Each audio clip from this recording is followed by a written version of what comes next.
The president was aware that speaking to Obrador, that he wasn't going to attend. He was aware before the press conference was made, before he made his decision to make that announcement. So there was communication there, and he was made aware.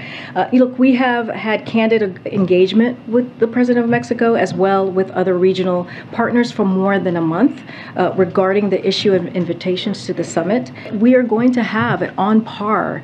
Our attendance is going to be on par of what we've seen in the past, and so that's important to know. Yes, we have these couple of countries who are not going to be attending, but we have to. The president has to stick by his principle. He believes that he needs to stick by his principles and not invite dictators. And in this video, I'm going to be talking about the video I just showed you. And what's going on is sometime this month, they're going to have the Conference of Americas. And what it is where they get together and to talk about trade and help with relations with each other. Well, 3 countries are not involved in this, or invited by the United States. And 3 countries are Cuba, Venezuela, and Nicaragua. Now, the reason they haven't been invited is because they are dictatorships. And dictatorships are not invited to these meetings, and they never have been. Now, Mexico has decided to drop out of this meeting, this conference, because they are against the idea of these countries not being invited to this particular conference. And Biden's press secretary there says the reason they weren't invited because of their relationship with Russia, as well as because they're obviously dictatorships. Now, I'm going to be talking about in this video about how I think it is hypocritical of Biden not inviting these countries because they're dictatorships and their relationship with Russia. And I'm also going to be talking about Mexico and another reason why I think they're actually not coming to this conference. But let's go ahead and go with the reason I think Biden is a hypocrite. And the reason I think Biden is a hypocrite is because it's obvious. When it comes to not inviting these countries to this conference because they're dictatorships, I think it's disingenuous, because he's still talking to Venezuela as well as Nicaragua when it comes to oil production and buying the oil from them. Now, most people don't know Nicaragua drills for oil in their country, and we will buy their oil sometimes, even though we do have sanctions on them, as well as Venezuela. Mostly on Venezuela, though. We buy a lot of oil from Venezuela now because of our independence on foreign oil, because of our lack of production in the United States because of the Biden administration's policies.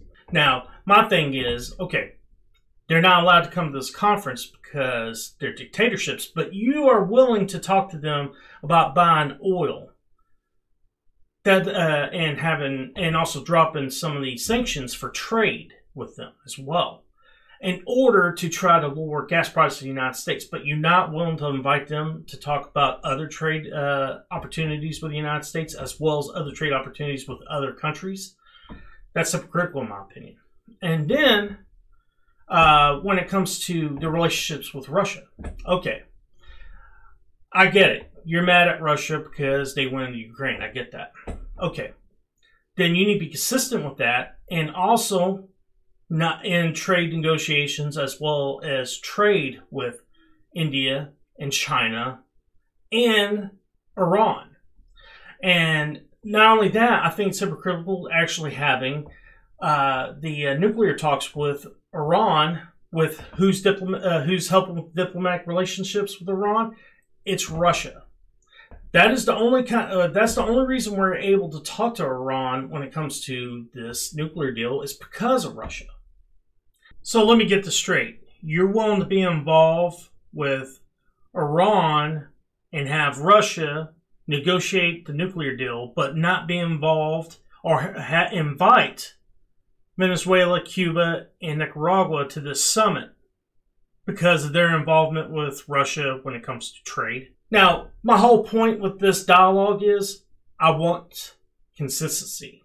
And the reason I want consistency is because that's the only way that countries are going to take you seriously. That's the reason countries aren't taking us seriously right now, because our foreign policy is all over the place. people have no idea what our morals, our values are, due to it changes depending on what's going on in this country and what kind of crisis is going on. Now, when it comes to Mexico, my problem with Mexico is, in my opinion, it's a failed state. It's controlled by the cartels. Now, as you can see, some of the publications I'm showing you in this video, quite a few other publications are saying the same thing, that the cartels are controlling the political establishment in Mexico. The reason they're able to do that is because the amount of money they're making off of migrants coming across the border, as well as the drugs that are coming across the border when it comes to fentanyl, cocaine, and so on and so forth. So that is one of the reasons Mexico is not doing this, because who is controlling the cartels? China. China is giving most of the fentanyl to the cartels to get through the border into the United States. Thus, not only is China controlling the cartels, they're controlling the Mexican government. They're also controlling Venezuela, Cuba, and Nicaragua. And the reason they're controlling those countries is because they're dictatorships and they're communist countries and they're friends with China. There are also countries that help bring drugs into the United States as well. Really, it's not Mexico's president deciding this, it's really China. Now guys, first thing, this is all my opinion, what I'm seeing here when it comes to Mexico and China controlling them, as well as controlling a lot of these other countries that are in South America, and especially the ones with dictatorships. So what do I think the end game is about getting these countries into this conference? I think the end game is actually to help with the Belt Road Initiative for China. Now, the Belt Road Initiative is not only in South America, it's in Asia, Africa, as well as the Middle East. And it's tentacles of China trying to get throughout the whole world. And they want to get into North America. Now, they're somewhat already in North America, but not as much as they are in the rest of the world. And the cartels are getting them further and further into North America. Now, guys, I hope you all enjoyed the video. And don't forget, hit like and subscribe. It helps the channel grow.